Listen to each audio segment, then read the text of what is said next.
Well, you've just submitted your design project, and so I hope that that's a feeling of relief to have that done and off your plate. I'll be doing my best to get those graded this week. I'd like to have it finished before the end of the week, but it'll certainly be scored and in the grade book well in advance of your exam, your final exam. So I hope it was a useful learning experience. I think in a lot of ways that might be the first time you've gone through the optimization process of, having constraints and having to change the design over and over and over until you find that combination of attributes that minimizes the cost. Of course, this is the first semester that I've used EPANet, and it's not as sophisticated as the program that it replaces, but it's certainly a lot easier to get going with it. So I'll be interested to hear your feedback about that project, and I'm looking forward to reviewing your project reports as well. All right, so then the only other things that you've got on the schedule are homework 12, which is due before midnight on Friday. So the submission deadline is 11:59 p.m. And then, of course, the final exam, which is scheduled for Friday, April 30th, starting at 12:45 p.m. We'll talk more about the final on Wednesday of this week, but that's when it's going to be. Now, what we learned about last time was how to predict what's happening during gradually varying flow.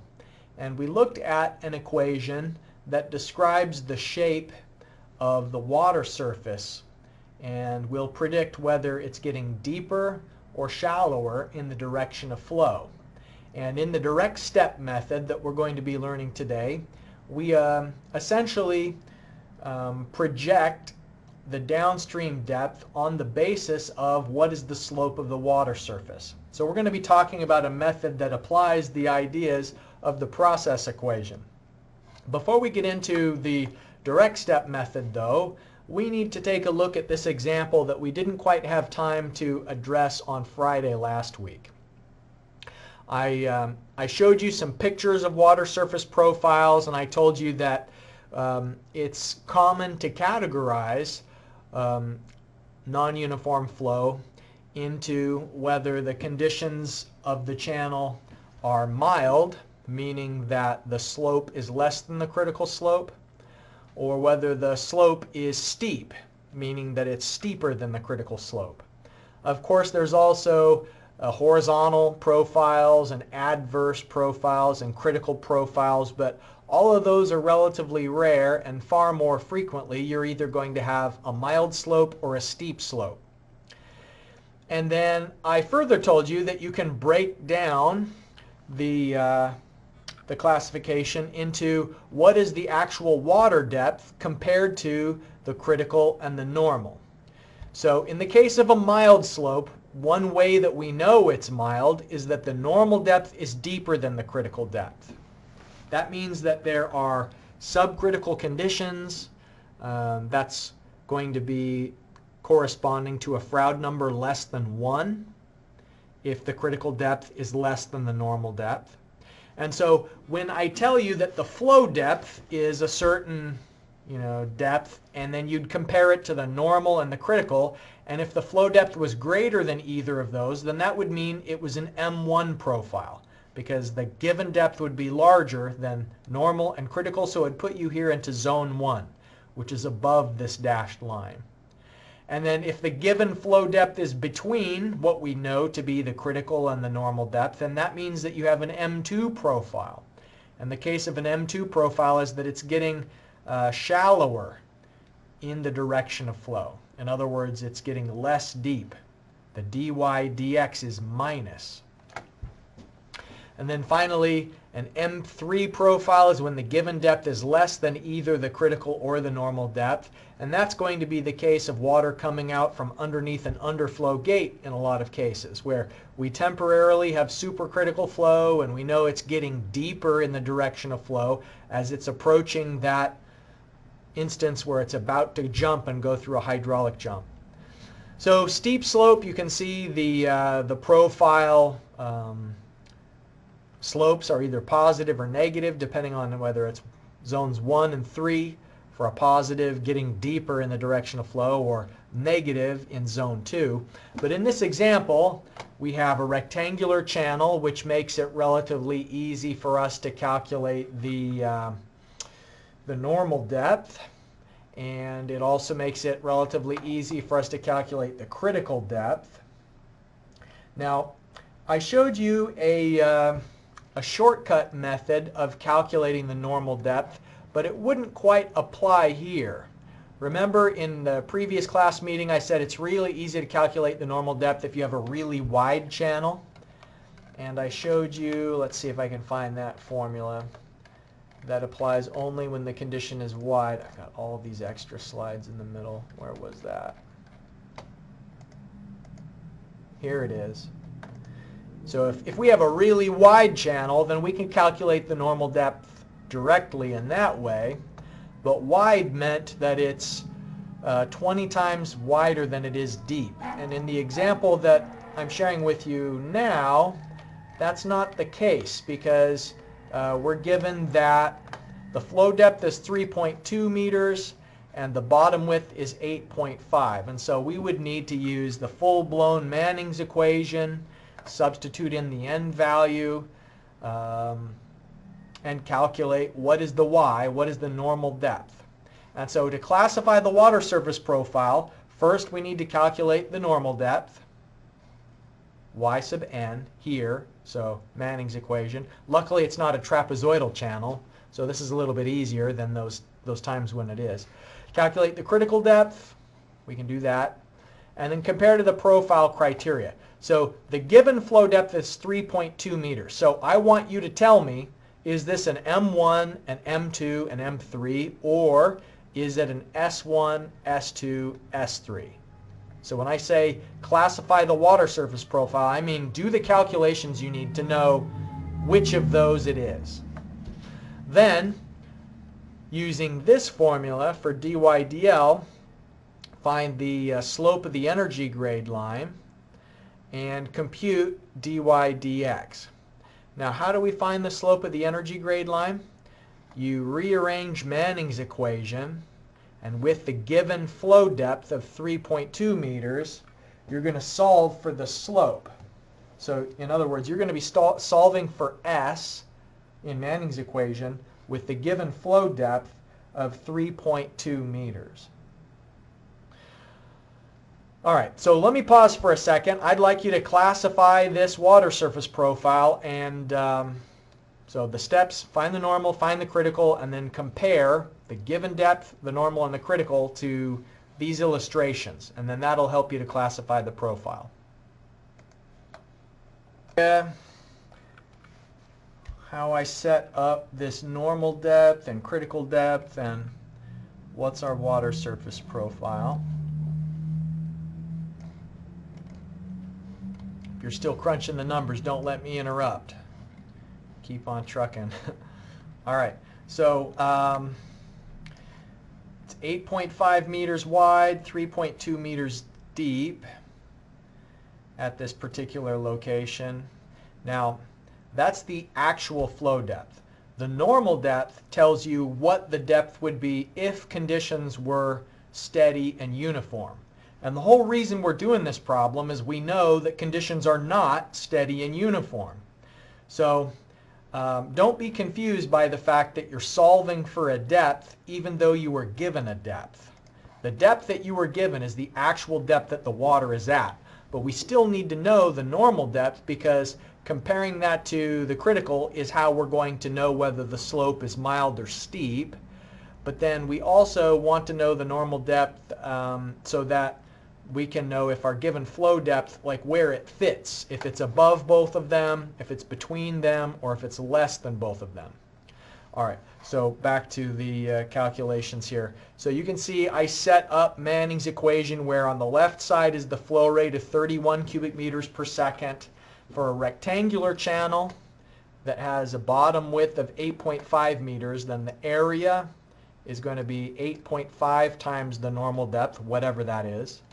And then here we have the n value in the denominator. The wetted perimeter is going to be the bottom width and 2 times the unknown depth y sub n. And then that's to the 2/3 power down in the denominator. And then we multiply by the slope. So 0.001 to the 1/2 power. So I put that into my solver and got 2.717 meters. And the critical depth, since this is a rectangular channel, is easy to calculate if we determine the flow per unit width, lowercase q, 1.1 meters. Okay, so what that means is the given flow depth, they told us it was 3.2 meters. That's deeper than the normal depth, and the normal depth is deeper than critical. So the fact that normal is deeper than critical tells us we have subcritical flow. That's a mild slope. So anytime the normal is deeper than the critical depth, that means you've got a mild slope. And here, since we've got the given flow depth is deeper than either of those, then that means we have an M1 profile. So this is an M1 water surface profile. All right, so now the next part of the example, it's saying that we should find the water surface slope. And the first part of that, now the Froude number, we can calculate that with this formula. If we want to know the dy dx. Dy dx means the same thing as dy dl. It's just the horizontal distance would be either x or l.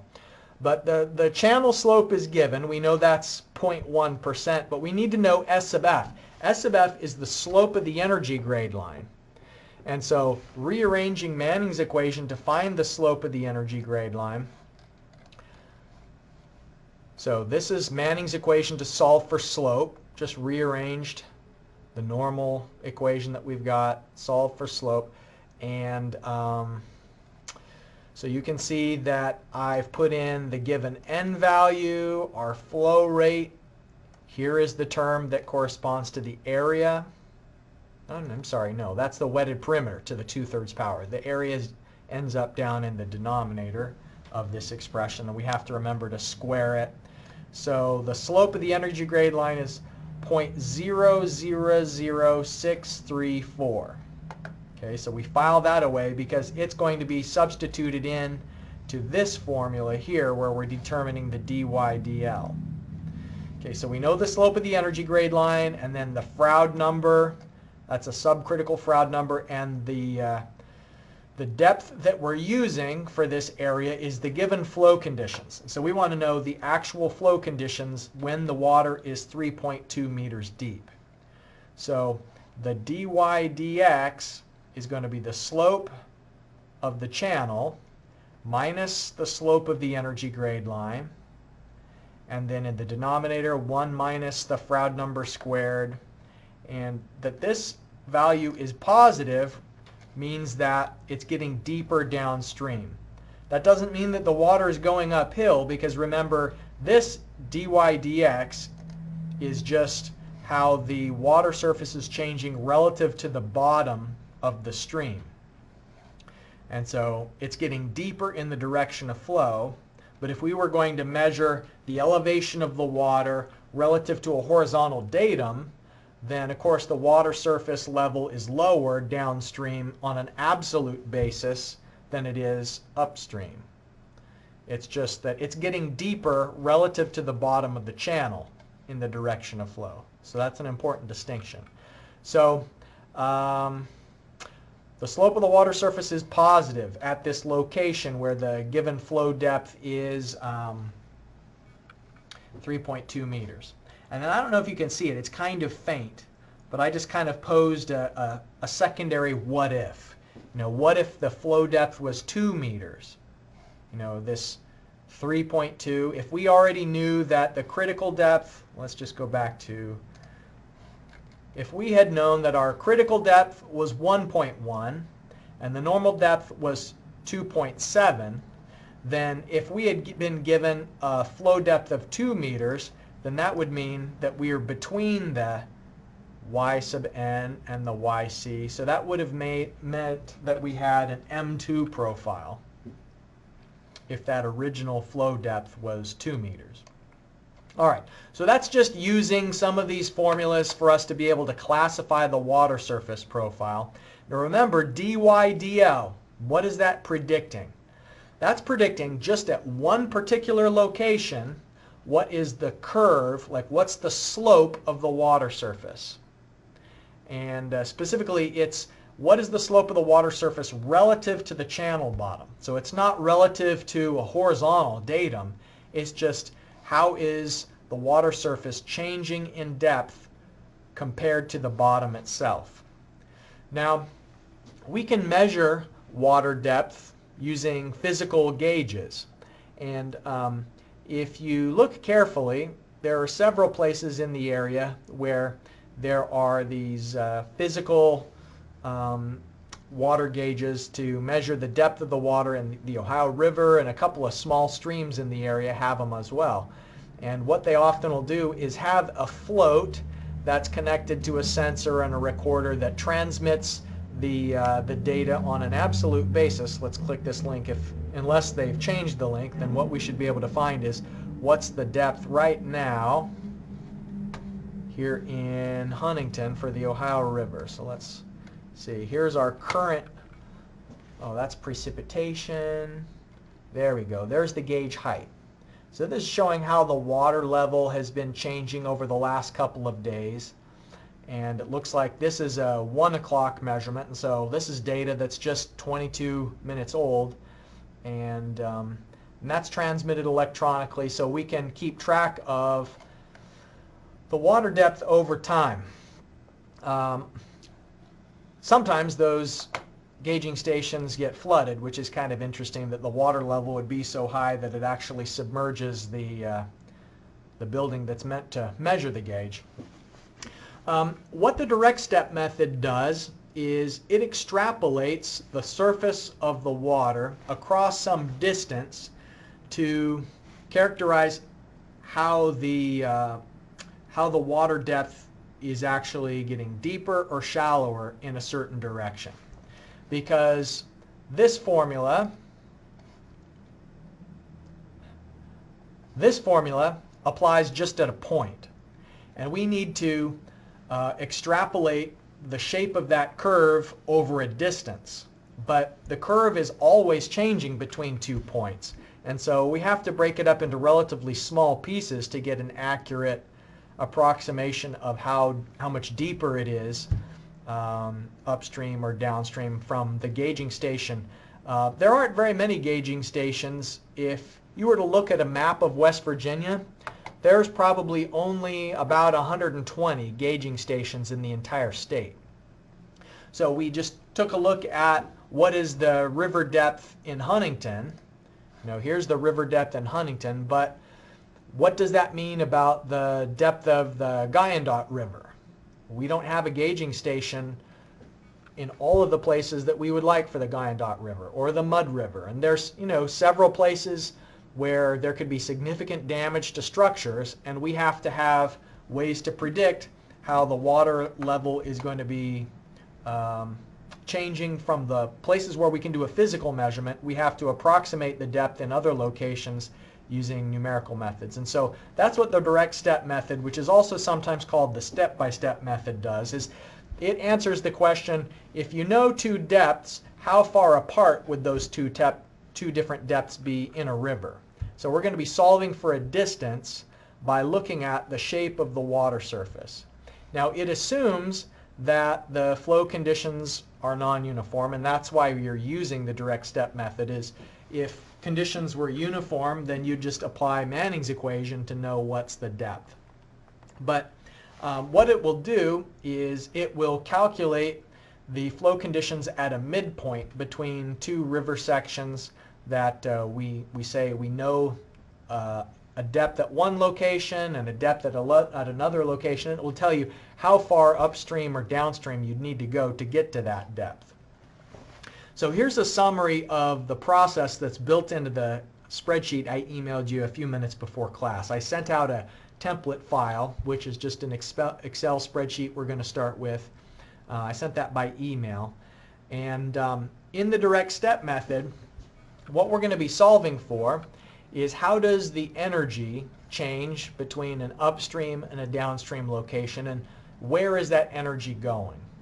And so if we add up all of the components of the total energy line upstream, what you'll notice is that first of all there's this delta Z component, which is, if we were to make a horizontal datum, then delta Z is the distance above that datum to get to the bottom of the channel. So it's the slope of the channel multiplied by the distance from the upstream to the downstream. So dl is a distance, how far apart they are. And if you multiply that by the slope of the channel, then you get this vertical deflection. Of course, y1 is the depth, and v1 squared divided by 2g is the velocity head. So now, since these two slopes aren't parallel, since the slope of the channel is not parallel to the slope of the energy grade line, so this dashed line, where it's saying it's the total energy line, sometimes we also call that the energy grade line. Those two slopes aren't parallel, and so what that means is that the water is not the same depth downstream. And so where the specific energy is has shifted. In this case, it looks like it might be shallower downstream, which means that more of the energy is going to be in the velocity head than there was before.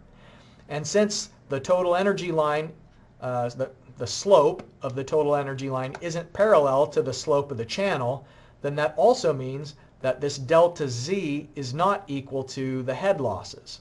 So we have to calculate those separately, that there's going to be some delta Z, how much higher above the downstream channel invert the upstream channel invert is. So we're going to find this delta Z, and the head loss is going to be different from that. But if we add up all of the energy at 1, it equals all of the energy at 2. So we could just rearrange this. And on the left-hand side of the equation, we're going to have the difference in slopes.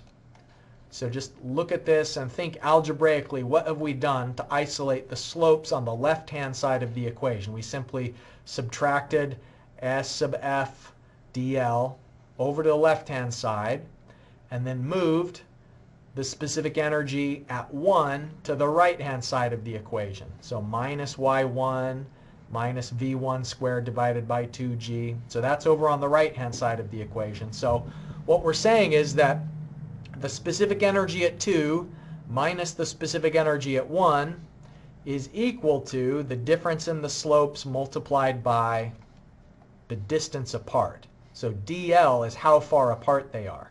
This is what we're going to be solving for in the direct step method. We're going to be solving for dl because we can add up all of the components of energy at 1 and 2.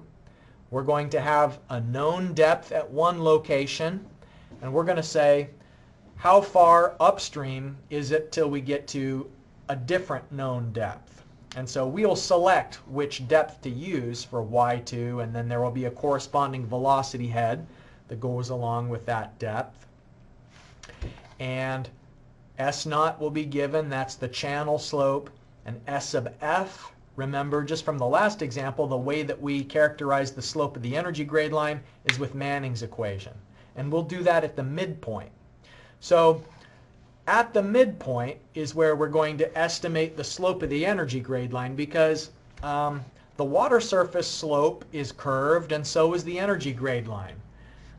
It's not a flat line. If the water is changing depth, then the water surface is curved.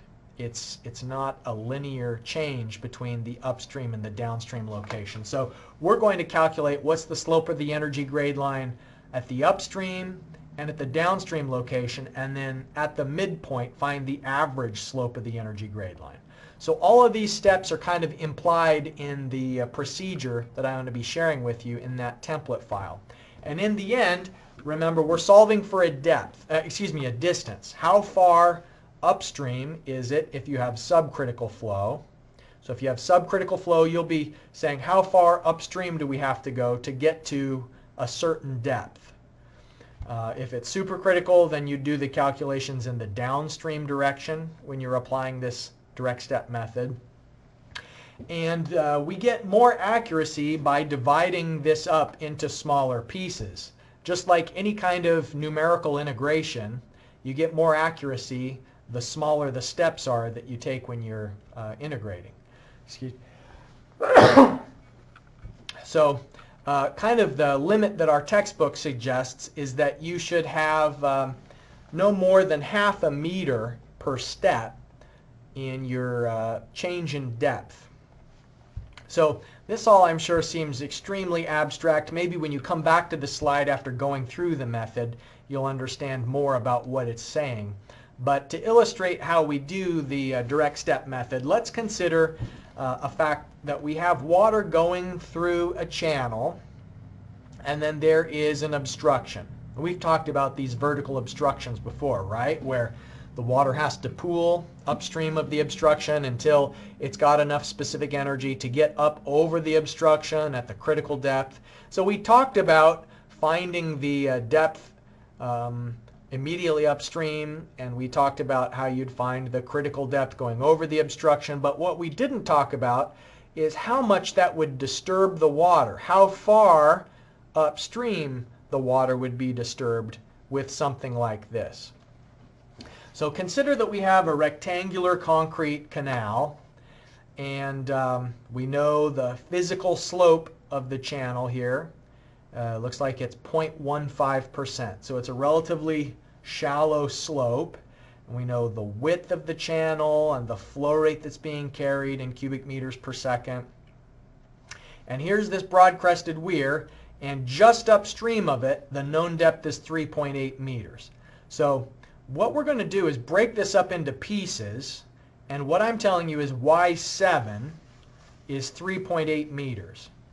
And Y1 is going to be the normal depth. And what I want to find is how far is it from where it's 3.7 meters to where it gets back to the normal depth again and is no longer having the flow disturbed because of the obstruction. So they call that the length of the backwater curve.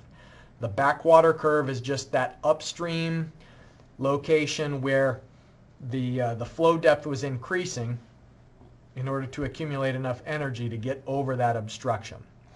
Now I've provided all the equations we're going to need here. We've got the critical depth equation, and since it's a rectangular channel, we can calculate that directly. Just like our previous example, the normal depth we're going to need to calculate with Manning's equation.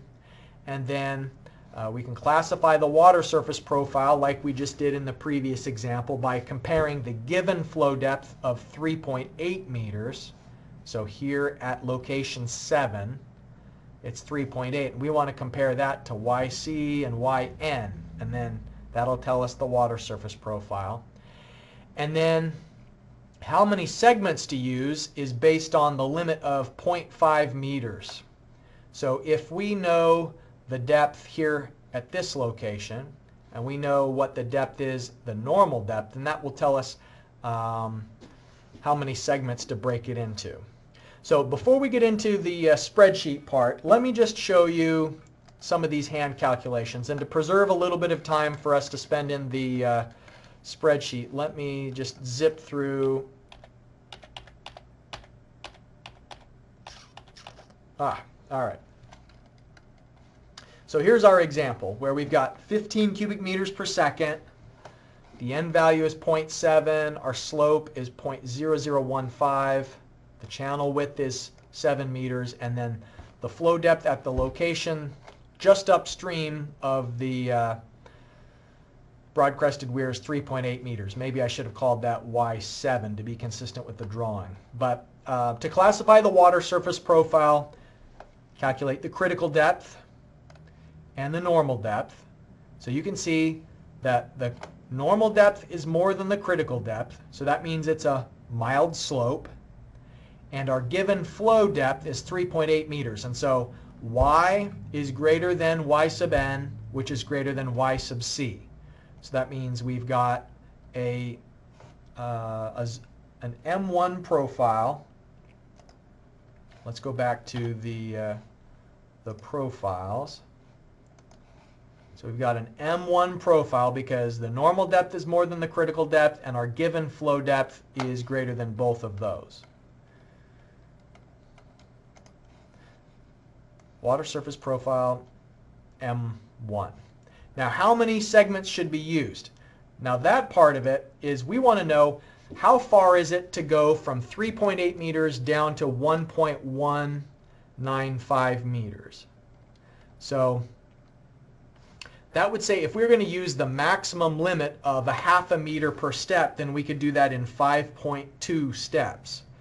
But we can't do partial steps. We can only do whole numbers. And so if we go 6 steps, then that means that the vertical distance that is going to be used for each step is 0.43417 meters. So what that means is I'm just going to have, now I've reordered them in the sketch here. I'm calling 7 the one that's closest to the obstruction, but I've calculated what all of the depths are going to be. There's going to be 3.8 right up against the broad-crested weir, and then we're going to find out how far apart is it from where it's 3.8 meters to where it's 3.3 meters. So what's the distance between these two depths? And you know, it's going to be there's going to be a lot of different depths. As we go from 3.8 down to 1.1, it's a continuum. You know, it's going to be 3.8, 3.7, 3.6, 3.5, and so on and so forth. The water's just getting shallower and shallower, and then eventually it's 1.1, and it stays 1.1. It stays the normal depth because we're out of the backwater curve and it's just uniform flow. So we're going to be trying to calculate what's the distance between these locations, and it's just kind of arbitrary, the depths that we've determined, but it's just simply because I want to have a uniform distance, a uniform vertical distance for each one of these segments. Okay, so now if you open up that template file that I emailed you earlier, let's see if we've got that.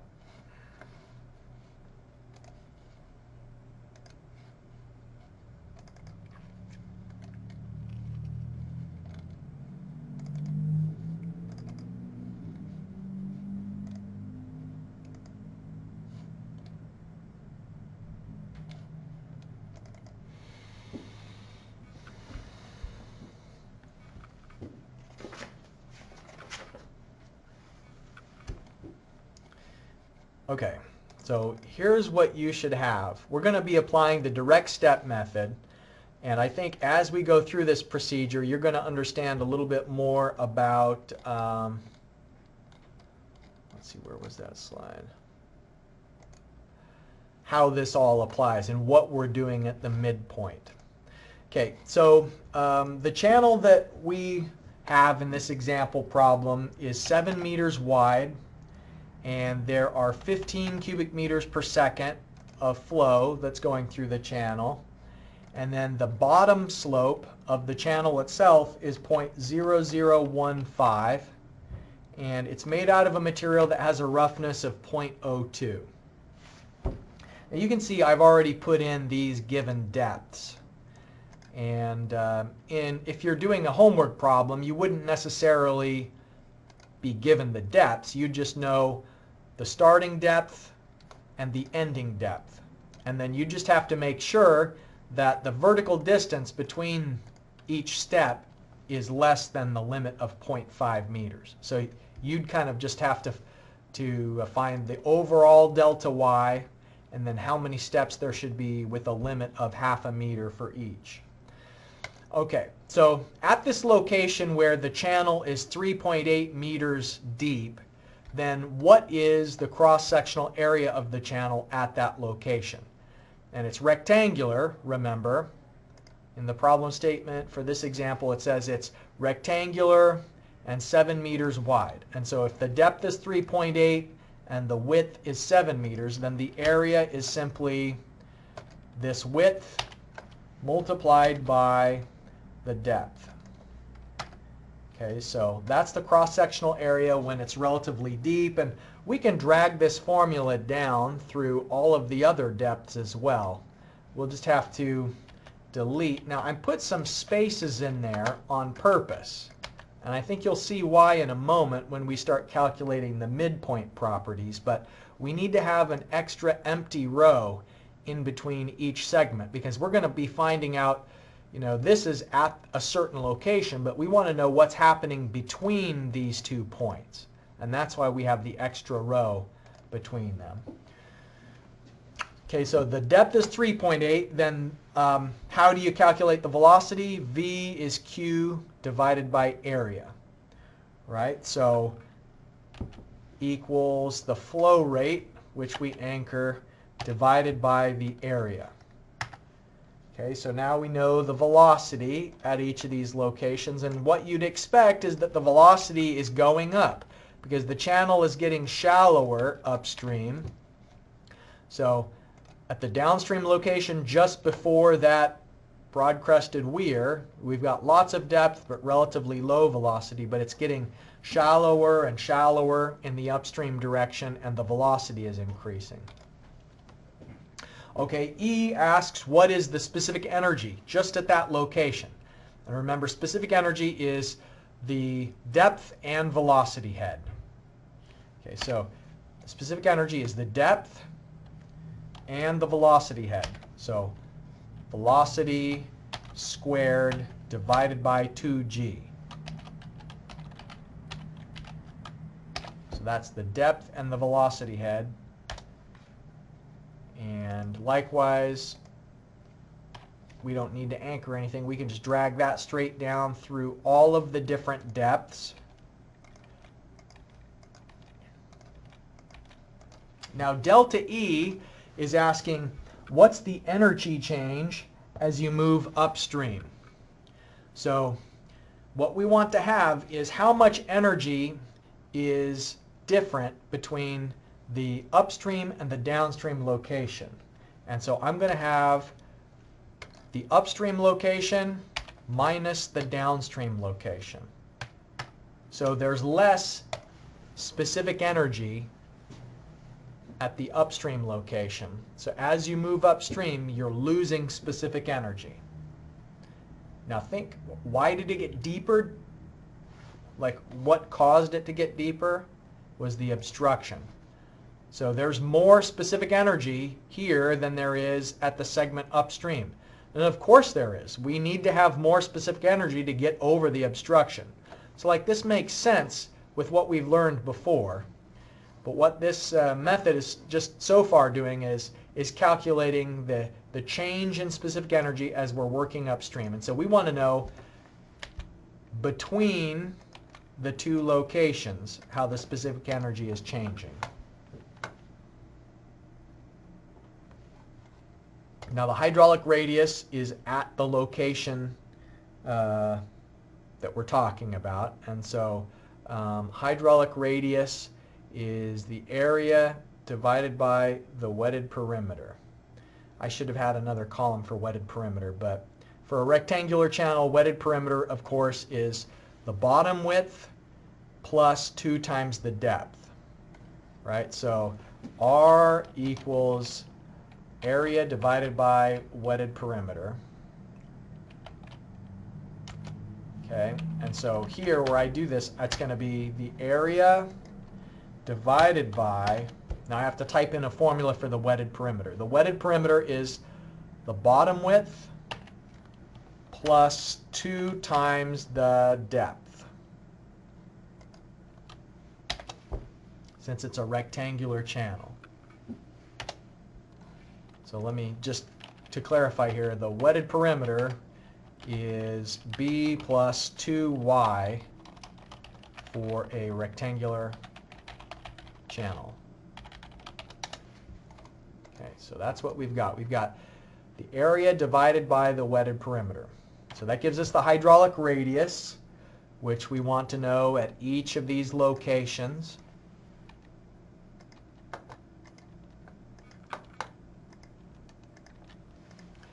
And now the slope of the energy grade line is going to be at the locations themselves, and the slope of the energy grade line is this formula. So I've rearranged Manning's equation, and we're solving for S sub f with these geometric parameters. Okay, so equals n. Let me, first of all, put a parentheses around that, because in the end I'm going to need to square it. So the roughness times the flow rate. Now we divide by the cross-sectional area times the hydraulic radius. Oh, no, I can't click on the hydraulic radius because my equation is getting wide. So I'm just going to type in F17, and it gives me the reference to that location.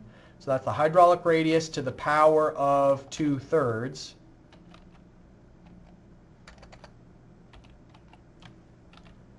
Now I need to start closing parentheses, and there's the last one. So squared. So the slope of the energy grade line should be 5.72 times 10 to the minus 5. So that's the slope of the energy grade line at that location, and we want to know it at each of the locations so that then we can calculate it in between. Remember, we have to know the average at the midpoint, which is why now we have this column. So the average slope of the energy grade line is simply going to be this plus that divided by 2. I need to put in parentheses if I'm going to divide by 2 so that it adds before it divides. Okay.